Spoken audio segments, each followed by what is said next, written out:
Now we are familiar with the working of NMOS pass transistor. In this video, we will see how to implement various logic functions using NMOS pass transistors. Before that, we will discuss a 2:1 mux.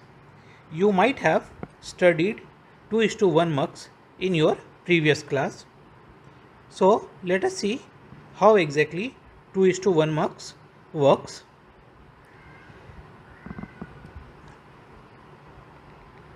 So here we have a 2:1 mux. It has a two input, that is I0 and I1, one select line S, and two, the inputs are leveled connected to signal A and B, and we have a output F.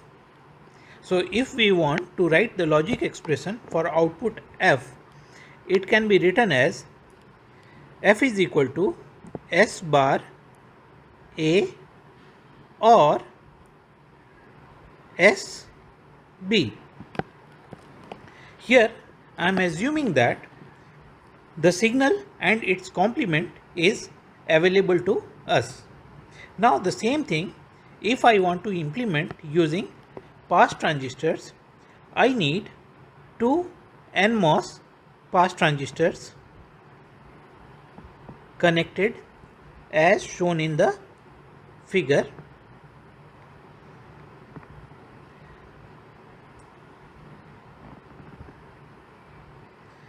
We have signal S bar connected to the gate of transistor T1 and signal S is connected to the gate of transistor T2. We have an input A and B. So if S is having a value 0, transistor T1 will be on because S bar will be 1, and we will have output F is equal to S bar A. Alternatively, if we have S is equal to 1, S bar will be 0, and this time transistor T1 will be off and transistor T2 will be on. So the output will be S B. Now we can compare both the output expression for 2:1 mux. They are the same thing. Now we know that using Shannon's expansion theorem, any two variable function can be implemented using 2:1 mux. So to start with, let us take a very simple function f is equal to AB. I have a two input AND gate, and to start with, I am assuming that signal and its complements are available to me.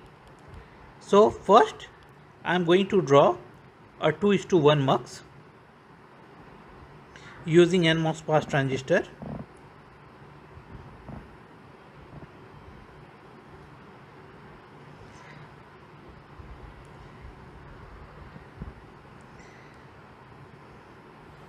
Now out of these two variables A and B, any one variable I will take, and I will put that variable is equal to 0.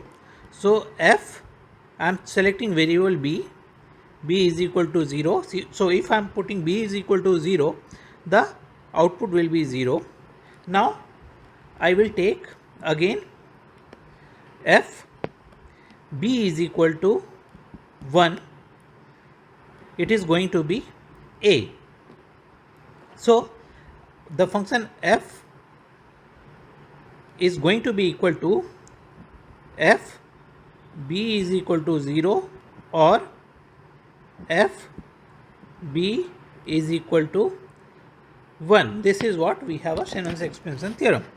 Okay, so I am taking B variable. So I am applying B bar on the gate of the transistor T1. If B is 0, the output is going to be 0, so we will have 0 at the input.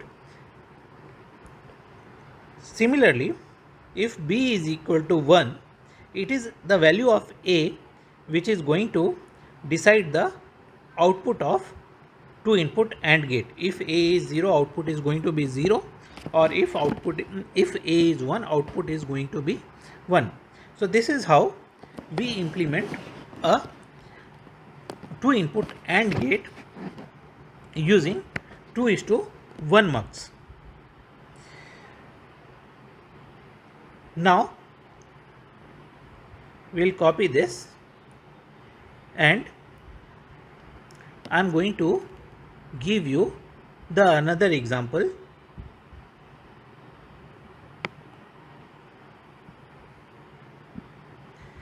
This time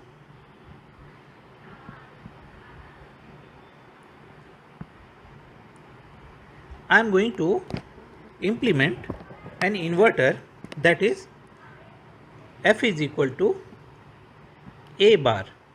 So we have only one variable, so I am taking that as a select line. So if a is 0, a bar is going to be 1. So we will have input I0 is equal to 1. If a is 1, we will have output 0.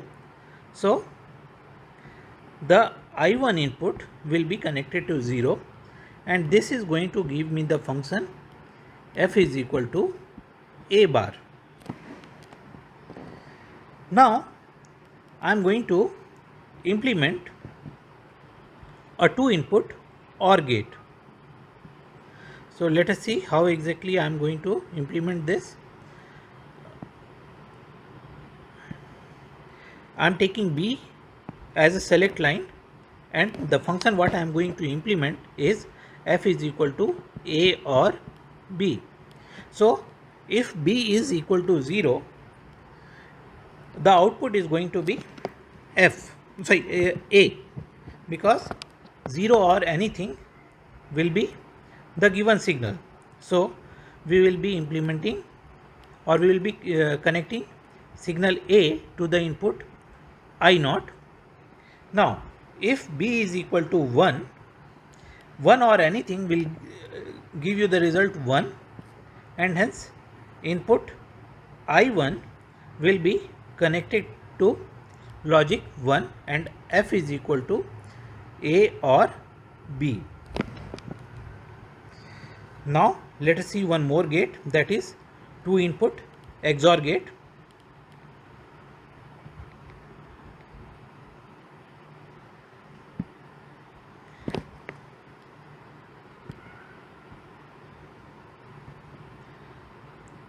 A XOR B. Here I am using B as a select line.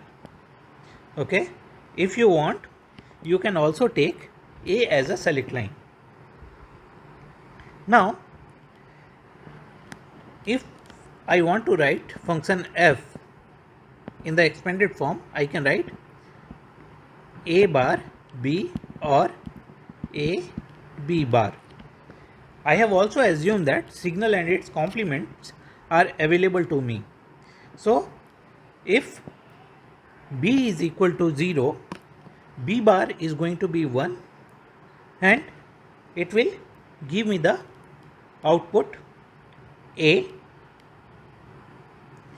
If b is equal to 1, it is going to give me the output a bar.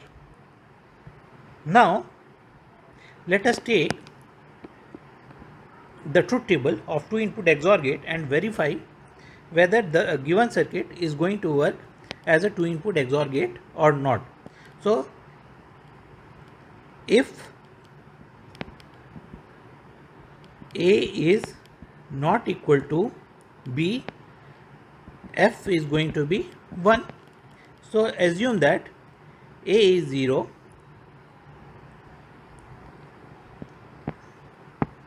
a is equal to 0, and b is equal to 1.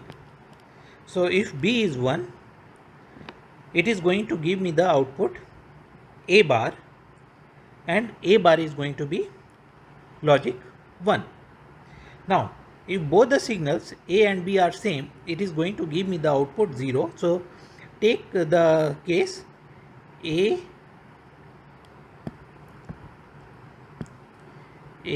equal to B equal to 1. So, if B is equal to 1, it is going to give me the output A bar, and this time A is equal to 1, so A bar will be 0. Similarly, you can implement a 2 input XNOR gate.